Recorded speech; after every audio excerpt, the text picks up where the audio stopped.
Hi there, Dan Martell here, serial entrepreneur, investor, and creator of SaaS Academy. In this video, I want to share with you how to build the right mindset to deal with competition. If it's throwing you off your game, I'm going to walk you through how to get clear and actually look forward to having people compete against you in your market. Might sound crazy, but wait for it. And at the end, I'm going to share with you a framework called Future Living. It's from my Idea to Exit seminar. So I'd love to share with you how to get that video training for yourself, because I really think it'll help you with the way you think about scaling your company.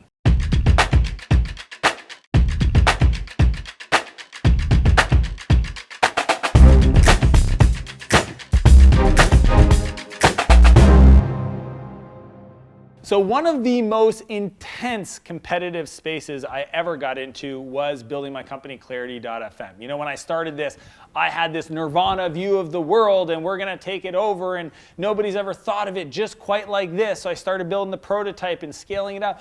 And it was amazing. And then all of a sudden I started having people say, oh, it sounds just like this company. And I'm like, oh, that's interesting. And I look at, yeah, but we're different. And then people would be like, oh, it sounds just like this company. And they'd send me an email and I'd look at it and go, oh, yeah, well, kind of, but a little different. Literally, this happened for 6 months. And I kept an Evernote file of all these different companies doing stuff because I thought it might be interesting to reference later. But I kept focusing and focusing and focusing. I'm going to walk you through how I dealt with this, because the big blow that almost took me out of the game, really messed with my mind, was when Google announced Helpouts. And all of a sudden now, my investors emailed me, all my friends were emailing me, people were tagging me in the comments below on the TechCrunch article where they announced it. Google launches Helpouts to connect, service providers with consumers, blah, blah, blah. And I'm just like, oh my gosh, now I've got like a multi-billion-dollar company competing in this space. But for me, I kept saying the same thing. And it's those beliefs that allowed me to deal with the competition look, Google ended up shutting down Helpouts because they, they were doing way too many things, and We Were Focused actually met with their team.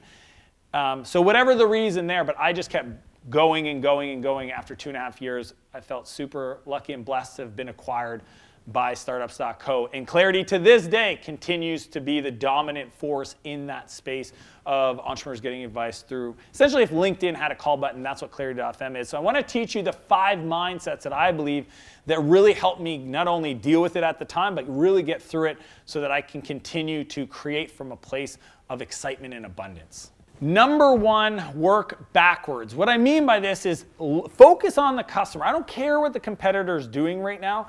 I always ask myself, how do I work backwards for the customer? I got this incredible advice from a guy named Joe Gebbia, the co-founder of Airbnb. And I remember when I first showed him Clarity, Joe looked at the product and just said, who's the patient? If this is the tool, who's got the pain that needs the solution? The patient. If I'm a doctor and I'm trying to treat this patient, what tool am I going to go find in the market to actually treat the pain that my patient has? And I kept always sees always got to work backwards from the customer. What are their problems, their challenges? He goes, look, competitors are going to be out there, they're going to be doing stuff, but the truth is most of them don't know what they're working on anyway. So always work backwards from the customer is just like an overriding principle of dealing with competition and just building your mindset. Number 2, learn, don't distract. My biggest pet peeve is founders that I coach telling me about, this competitor's doing X, so we're going to do the same thing. And what I continuously remind them is they assume that their competitor actually knows what they're doing. And 90% of the time, I've realized is that most startups, most companies are executing strategies and they have no clue if it's going to work. They're testing, they're iterating. So the last thing you want to do is just blatantly copy somebody else's strategies because you think they're more successful than you. It's never the case. And they're winning with that strategy.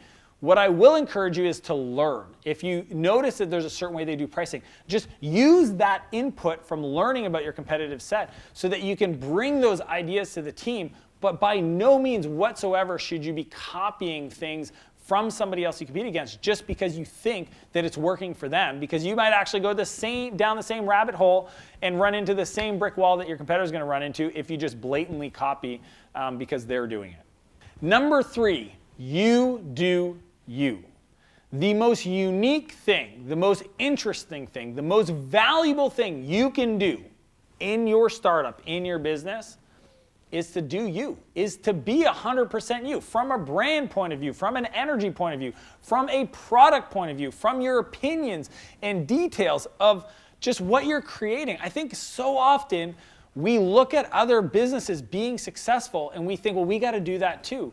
And I'm telling you, as a founder, the most important thing that you need to maintain is your level of excitement and passion towards solving this problem.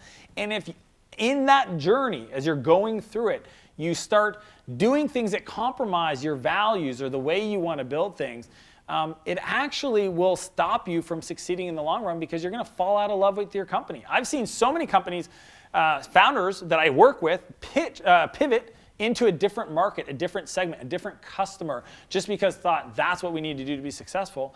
And in doing so, they lose the passion for that industry. They don't care about that customer. And what I always remind them is the most unique thing, the most interesting, potent, fun thing you can do is just lean in to being who you are, because there's only one of you in the world. This isn't like hokey pokey mumble jumble stuff. This is like legit. If you want to build something interesting, think about what you value and how you want to do it and just own it, and you do you. Number 4, life supports those who support life. And I remember I first heard this from Tony Robbins. And the whole idea is if we give, if we teach, if we share, then by doing that, the world, from an intention point of view, will give back more.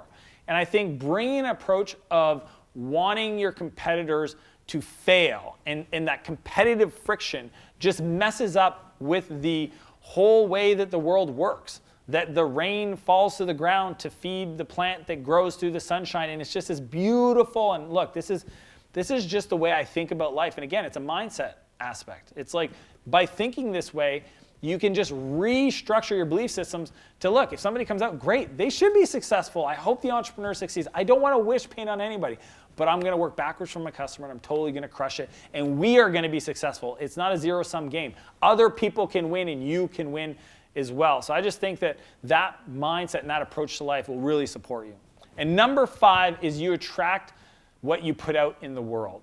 If you think about this concept, if you're an angry person, you're frustrated at your competitor, I can't believe I had a friend of mine recently get super pissed off because this other company copied all their stuff. And look, at the end of the day, I'm not for plagiarism.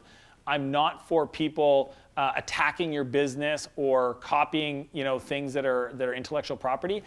But what I will say is the energy that he brought to that situation, this anger, this frustration, we've got to take off, it doesn't bring a level of abundance. It's dirty. It feels icky. If you're hiring people, you're going to attract people that share those same values.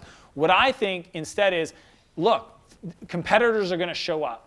And the only thing I can do, because I can't control that, I can only control the way I think about that, the beliefs I have around it, and the mindset I approach to my team. When my team asks me, like, hey, what are we going to do about these guys?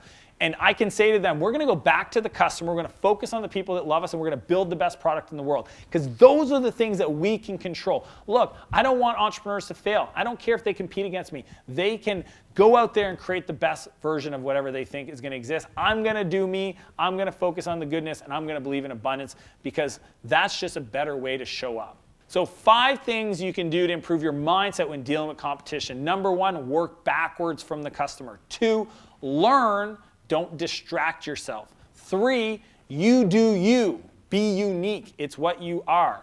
4, life supports those who support life. And 5, you attract what you put out into the world. So as I mentioned at the beginning of this video, I want to share a training that I put together for my Idea to Exit members. It was at a seminar. It's called Future Living. And it's really how I think about speaking, managing, showing up in the world in a way that's almost like you're living the present moment today. I think it'll change the way that you approach hiring, the way you approach sales in your business, how you think about product roadmap, and just how you literally show up and communicate with anybody that interacts with you. If you once you understand this, you'll see this pattern in many of the people that influence and inspire you to play a bigger game, because it's kind of how great leaders communicate as it is. So if you click the link below, you can get access to that training as a gift from me. And if you like this video, I want to encourage you to hit the like button, share it with a friend that you care about, that you think it really could serve, and leave a comment and let me know what mindset or what belief did you used to have or that you have now about dealing with competition. I'd love to hear from you. As per usual, I want to challenge you to live a bigger life, enter a bigger business, and I'll see you next Monday.